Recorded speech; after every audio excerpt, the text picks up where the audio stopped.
मुंबई में बीती रात एनसीपी नेता की हत्या के बाद पूरे देश में सनसनी फैल गई और राजनीतिक हलके में मच गई सनसनी। हर किसी की जुबान पर परिजनों के प्रति संवेदना थी तो राज्य सरकार और पुलिस प्रशासन के खिलाफ गुस्सा।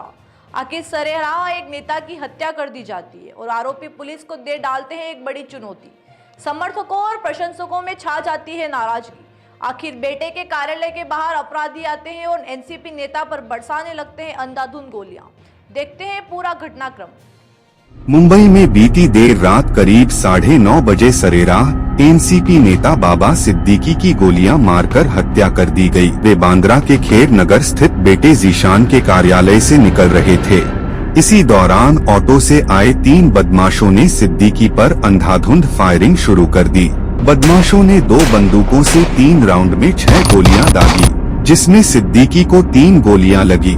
आनन फानन में सिद्दीकी को अस्पताल में भर्ती कराया गया, जहां उपचार के दौरान चिकित्सकों ने उन्हें मृत घोषित कर दिया।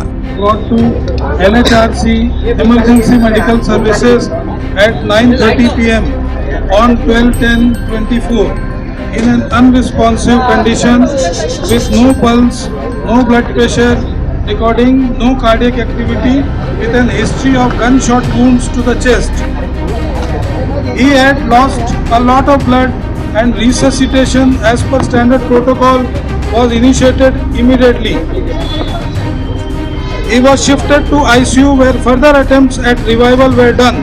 Despite all resuscitative efforts, we were unable to revive him and was declared dead at 11:27 p.m. on 12/10/24. उनके निधन की खबर सुनते ही देश भर में हड़कंप मच गया। देर रात सिद्दीकी को गोलियां मारने की घटना के बाद सीएम सहित कई मंत्री और बॉलीवुड अभिनेता अस्पताल पहुंचने लगे और पुत्र से मुलाकात कर शोक जताया। बाबा सिद्दीकी नहीं रहे, हमारे दोस्त, 3 दशक पुरानी हमारी दोस्ती। कांग्रेस में कई साल इकट्ठे हमने काम किया। बीच बम्बई के एक इतने वरिष्ठ राजनेता की यूं इस तरह गोली मारकर हत्या कर दी जाए, ये सुनकर विश्वास नहीं होता। भगवान उनकी परिवार को, जीशान को हिम्मत दे। सिद्दीकी को वाई सिक्योरिटी मिली हुई थी, लेकिन घटना के दौरान उनके साथ कोई कांस्टेबल मौजूद नहीं था। इलाके में स्ट्रीट लाइट और सीसीटीवी भी बंद थे, जिसके बाद घटना को लेकर कई सवाल खड़े हो रहे हैं।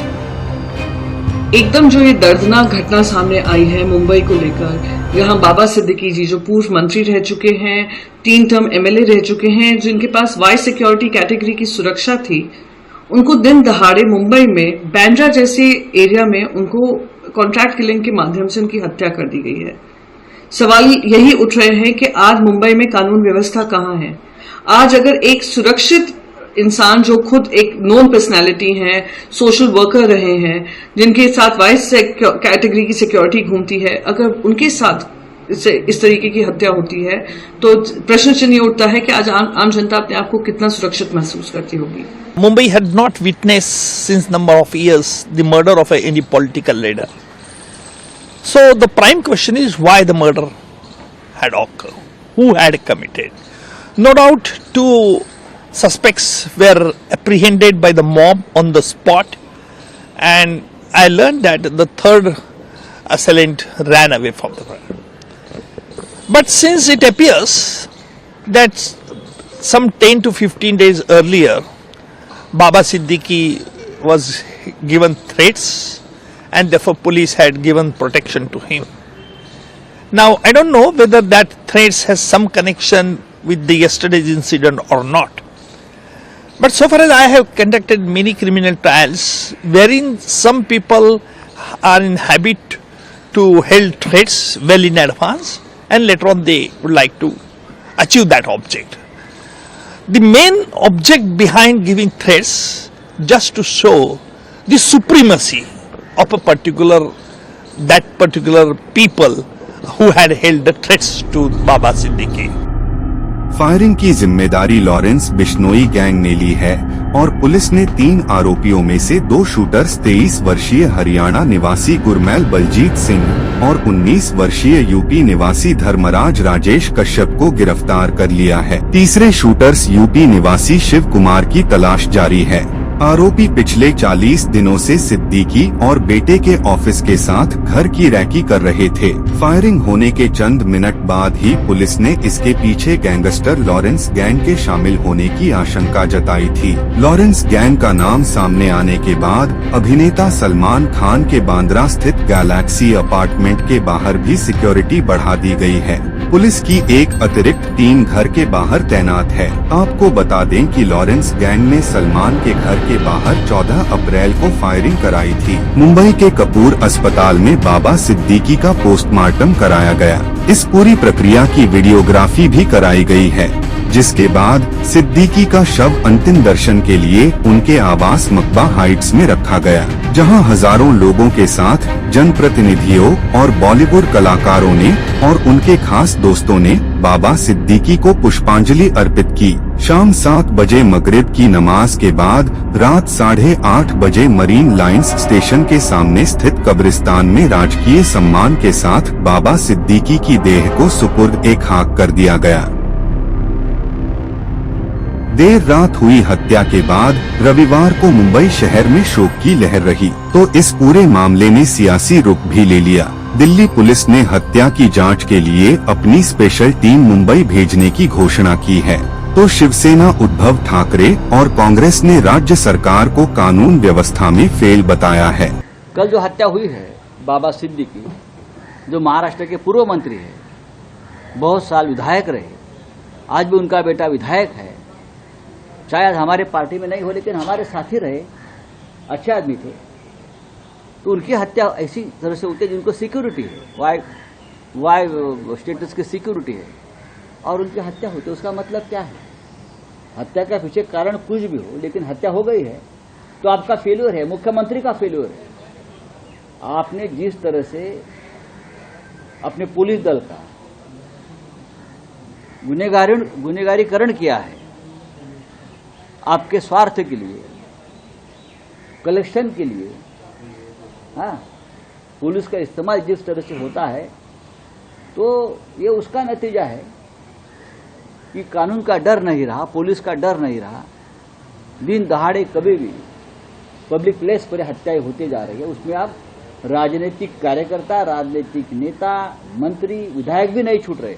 हमने तो ओपनली बोला आपको, लॉ एंड ऑर्डर वहाँ पर ठीक नहीं है, और वो लोग उनको मुझे जान को खतरा है बोलने के बावजूद भी अगर पुलिस उसका रक्षण नहीं करता है, तो ये बहुत बड़ा एक लैप्स है एडमिनिस्ट्रेशन के तरफ से। वो ऐसे बम्बई जैसे एरिया में तो हमेशा पुलिस सतर्क रहना चाहिए, और वहाँ ये लॉ एंड ऑर्डर की फेल्यूर है, इंटेलिजेंस की फेल्यूर है, और इंफॉर्मेशन डिपार्टमेंट का भी, यानी आईबी का भी इसमें फेल्यूरिटी है। हालांकि अजीत पवार ने जल्द ही आरोपियों की गिरफ्तारी और मास्टरमाइंड का खुलासा होने की बात कही है। उन्होंने कूपर अस्पताल में बाबा सिद्दीकी के बेटे जीशान सिद्दीकी से भी मुलाकात की। कल जो घटना हुई है, वो घटना आज तक हमें विश्वास नहीं हो रहा है कि ऐसा कुछ हुआ है, लेकिन पुलिस डिपार्टमेंट ने तुरंत उसके बारे में जानकारी शुरू की है।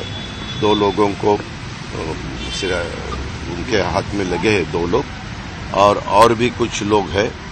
उनको ढूंढने के लिए, उनको लाने के लिए 5 टीम पुलिस डिपार्टमेंट ने लगवाई है, और अलग अलग स्टेट में उनको भेजा है।